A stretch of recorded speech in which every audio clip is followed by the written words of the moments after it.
السلام علیکم ورحمۃ اللہ وبرکاتہ۔ محترم ناظرین و سامعین، آج کی ہماری یہ ویڈیو جو آپ دیکھ رہے ہیں اور سن رہے ہیں، یہ ایک موسم بسنت جس میں پتنگ اڑائی جاتی ہیں اس پر ہے۔ اس سے پہلے ہم یہ سمجھ لیں کہ ہمیں اسلام کے اندر کیا حکم دیا گیا ہے۔ اسلام ایک مکمل دین اور دوسرے دستور زندگی کا نام ہے، جس کی اپنی تہذیب، اپنی ثقافت اور اپنے رہنے سہنے کے طور طریقے اور اپنے تہوار ہیں جو دیگر مذاہب سے بالکل جدا اور الگ ہیں اور مختلف ہیں۔ تہوار یا جشن کسی بھی قوم کی پہچان ہوتے ہیں اور اس کے مخصوص اعمال کسی بھی قوم کو دوسری اقوام سے جدا کر دیتے ہیں۔ جو چیز کسی قوم کی خاص علامت یا پہچان ہو، اسلامی اصطلاح میں اسے شعیرہ کہا جاتا ہے، جس کی جمع شعائر ہے۔ اسلام میں شعائر مقرر کرنے کا حق ہے صرف اللہ تعالیٰ کو۔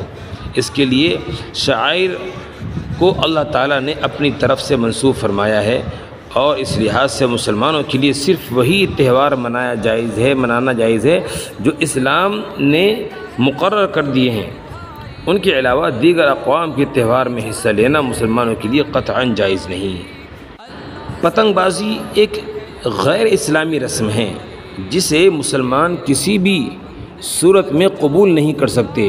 اگر مان بھی لیا جائے کہ یہ کوئی تفریح اور دل لگی کا سامان ہے، تب بھی کفار کے ساتھ مشابہت کی بنا پر اس کی ناجائز ہونے میں کوئی شبہ نہیں۔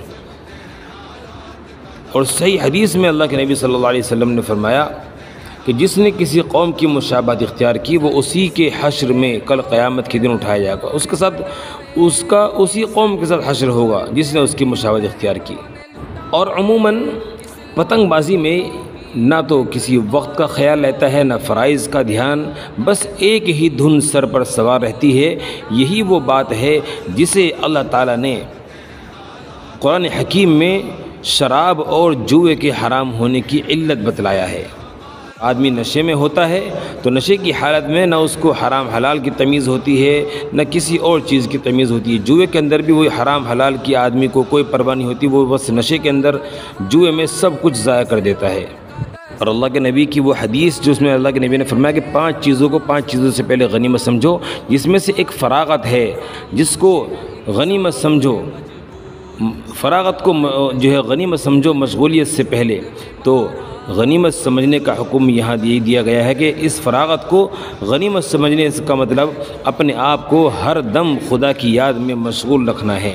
لہو و لعب اور پتنگ بازی سے اس فراغت کا استعمال وقت کا ضیاع ہے، اور اگر انسان یوں ہی فضول کاموں میں وقت ضائع کرے گا تو بارگاہ رب العزت میں اپنے آپ کو کس منہ سے اپنے آپ کو پیش کرے گا۔ اور پھر اس کے علاوہ ہم دیکھتے ہیں ہر سال کہ پتنگ بازی کے دوران چھت سے گر کر مرنے یا ہاتھ پیر ٹوٹنے کی خبریں اخبار میں چھپتی رہتی ہیں۔ اسی طرح پتنگ یا ڈور لوٹنے میں اس کے دوران میں ٹریفک کے حادثات بھی اب بکثرت ہونے لگے ہیں۔ جس کھیل میں انسانی جان ضائع ہونے لگے اسے کھیل کہنا عقل کے خلاف ہے۔ رسول کریم صلی اللہ علیہ وسلم نے تو ہم پر اس قدر مہربان ہیں کہ جس چھت پر منڈیر نہ ہو اسے چھت پر سونے سے منع فرما دیا کہ مبادا اچانک اٹھ کر چلنے سے نیچے گر پڑے اور جانی نقصان ہو جائے تو اس کھیل کی کیوں ممانعت نہ ہوگی جس میں آئے دن جانی نقصان ہوتا رہتا ہے۔ اور پتنگ بازی کے دوران چھت سے گرنے یا مرنے یا ہاتھ پیر ٹوٹنے کی خبریں اخبار میں چھپتی رہتی ہیں۔ اسی طرح پتنگ یا ڈور لوٹتے وقت ہاتھ کٹ جانا یا ٹریفک کے حادثات بھی اب بکثرت آنے لگے ہیں۔ اور اسی طرح سے ایک مالی نقصان ہے کہ پتنگ بازی میں قوم کا کروڑوں روپیہ بلا وجہ ضائع ہو جاتا ہے۔ پتنگ ڈور تو مہنگی ہوتی ہی رہتی ہیں، اب اس کے ساتھ ساتھ لائٹنگ، لاؤڈ اسپیکر، دعوت وغیرہ کے التزامات اور زیادہ ہونے لگے ہیں۔ لاکھوں روپے کی پتنگ اور ڈور استعمال کی جاتی ہیں جن کا نہ دنیاوی فائدہ ہے نہ اخروی، سوائے فضول خرچی کے اسے کوئی دوسرا نام دیا نہیں جا سکتا، اور فضول خرچی کرنے والے کو رب العالمین نے شیطان کا بھائی قرار دیا ہے۔ برادر، شیطان کہلوانے سے بہتر ہے کہ مسلمان اس کام کو ترک کر دیں اور جان و مال کی اس خدائی امانت کا بھرپور تحفظ کریں۔ اور ایسے ہی ہم دیکھتے ہیں کہ پتنگ کے پیچھے دوڑنا اس کا وہی حکم ہے جو کبوتر کے پیچھے دوڑنے کا ہے، جس میں رسول کریم صلی اللہ علیہ وسلم نے دوڑنے والے کو شیطان فرمایا، ایک نقصان دوسرے کو نقصان پہنچانا ہے۔ اس پتنگ بازی میں ہر شخص کی یہ نیت اور یہ کوشش ہوتی ہے کہ دوسرے کی پتنگ کاٹ دو اور اس کو نقصان کر دو، حالانکہ مسلمان کو نقصان پہنچانا حرام ہے، اور اس حرام فعل کی نیت سے دونوں یعنی کاٹنے والا اور کٹوانے والا گنہگار ہوتے ہیں۔ اور اسی کے ساتھ ساتھ میں ایک اور اس میں جو عمل ہے جو بہت ہی زیادہ ناپسندیدہ عمل ہے، وہ ہے بے حیائی اور بے حجابی، بے پردگی۔ بازاری اور پتنگ بازی کے اندر جو چھتوں پر چڑھ کر کی جاتی ہے، جس سے قرب و جوار کی پڑوسیوں کو تکلیف پہنچتی ہے، اور بے پردگی بھی بہت ہوتی ہے، جس میں ہماری ماں بہنوں پر ہماری نظریں پڑتی ہیں، اور اس میں ہم بد نظری کا شکار ہو کر کبیرہ گناہ کے اندر ملوث ہو رہے ہوتے ہیں۔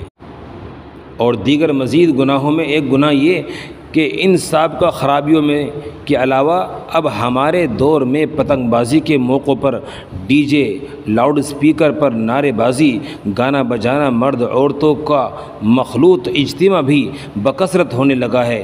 ان میں ہر کام بذات خود ناجائز ہے، اور جو کھیل ان سب گناہوں پر مشتمل ہے اس کے جائز ہونے کا کیا سوال پیدا ہو سکتا ہے۔ اسی بنا پر جتنی بھی ساری یہ وجوہات ہیں گناہ کی، اس پر فقہاء کرام رحمۃ اللہ علیہ پتنگ بازی کو ناجائز قرار دیتے ہیں، یعنی موجودہ صورت میں پتنگ اڑانا، پتنگ لوٹنا، ڈور لوٹنا، پتنگ بیچنا، خریدنا سب ناجائز ہے، حتیٰ کہ اس پیشے سے تعلق رکھنے والے حضرات کو کوئی دوسرا جائز پیشہ اختیار کرنا چاہیے، اس کی ضرورت ہے جس کی آمدنی شرعاً حلال بھی ہو اور کھیل و تفریح کا شرعی حکم بھی نکل آئے۔ اللہ تعالی ہمیں تمام ان خرافاتی اعمال سے ہماری حفاظت فرمائے، اور جائز امور کے ساتھ اپنی تفریح اور اپنی آزادی کی خوشی منانے کی ہمیں اللہ تعالی توفیق عطا فرمائے۔